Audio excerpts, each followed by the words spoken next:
Hello mga kumare! Magbe-bake nga pala kami ni Ninang Eds ng macarons. Pareho nga pala kaming naghahalo.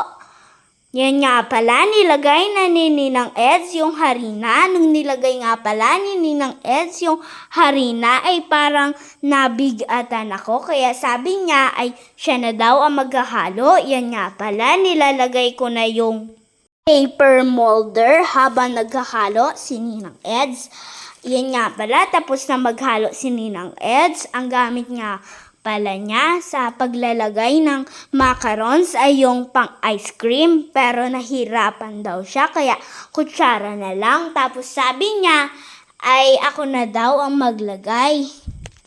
Ayan, ako na ang naglagay ng mixture dun sa molder. Yan nga pala si Lola Christy, nakipagmarites pa sa amin. Dumating nga pala si Kuya Leo.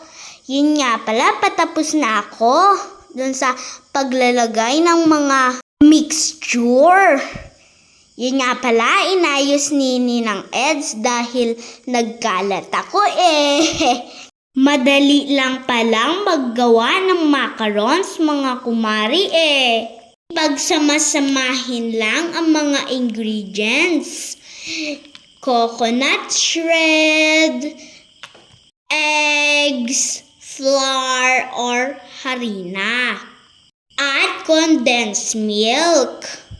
Lagyan nyo din ng vanilla at konting pampalasa.